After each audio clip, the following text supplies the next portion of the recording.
तकरीबन 50 साल कबल तुर्की के एक पहाड़ पर चंद मुहिमजुओं ने इस कश्ती को दरियाफ्त किया और इसकी तस्वीर इंटरनेट पर जारी कर दी। लिहाजा पूरी दुनिया के यहूदी, ईसाई और देहरियों के दरमियान इससे मुतल्लिक एक तवील बहस का आगाज़ हो गया। इस कश्ती के वजूद पर एतराज़ करने वालों ने चंद अहम तरीन एतराज़ात किए, जिनका जवाब देने में यहूदी और ईसाई नाकाम रहे, मगर कुरान करीम में इनका तसल्ली बख्श जवाब मौजूद है। इन जदीद साइंसदानों और देहरियों ने पहला सवाल ये उठाया कि बगैर किसी टेक्नोलॉजी के 6000 साल कबल ऐसी अजीमुशान कश्ती बनाना कैसे मुमकिन है जिसने महीनों समंदर में सफ़र किया हो और तबाह ना हुई हो। कुरान पाक में रब करीम ने इसका जवाब यूँ अता फरमाया, और हमने नूह को ऐसी कश्ती में सवार किया था जो तख्तों और कीलों से तैयार की गई थी। दोस्तों, हालिया साइंसी तहकीकात के मुताबिक इस कश्ती से धाती कीलों और लकड़ी के तख्तों के आसार मिले हैं, जो कुरान पाक की इस आयत के सच्चे होने की गवाही देते हैं। इसके अलावा दूसरा एतराज़ इन लोगों ने यह किया कि ये कैसे मुमकिन है कि 6000 साल कबल दुनिया जहान के जानवरों के जोड़े सवार होकर एक ही कश्ती में मौजूद हों। कुरान पाक ने इन एतराज़ात का जवाब भी कुछ यूँ बयान किया, और जब हमारा हुक्म आ पहुँचा तो तनूर उबल पड़ा, तो हमने कहा कि हर किस्म के जानवर का एक जोड़ा कश्ती में सवार कर लो। हालिया तहकीकात में ये साबित हुआ है कि कश्ती नूह कोई आम कश्ती नहीं थी, बल्कि एक बहुत ही ज़्यादा अजीम कश्ती थी जिसमें जानवर तरतीब से सवार थे।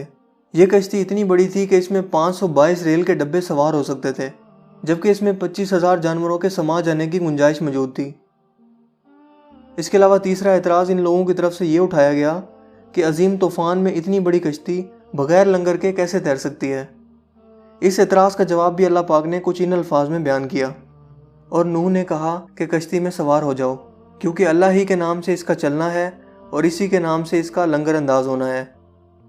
दोस्तों, ये कश्ती जिस पहाड़ पर ठहरी है, इस पहाड़ के नीचे वादी में बड़ी बड़ी चट्टानों पर मुश्तमिल लंगर भी दरियाफ्त हुए हैं, जो नूह अलैहिस्सलाम की इसी कश्ती के ही लंगर हैं।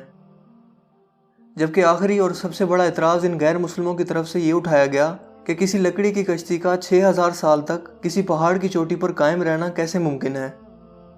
इस एतराज़ का जवाब भी अल्लाह पाक ने यूँ बयान फरमाया, और हमने इस कश्ती को आने वालों के लिए अपनी निशानी बनाकर छोड़ा।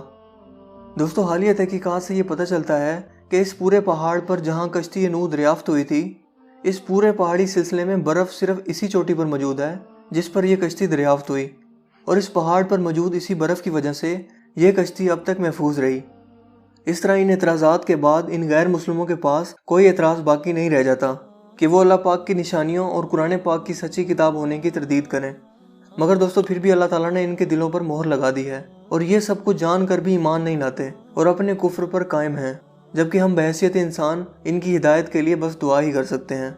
दुआ है कि अल्लाह ताला इनके अक्ल के पर्दों को दूर फरमाए और इन्हें हक़ और सच को पहचानने की तौफीक अता फरमाए।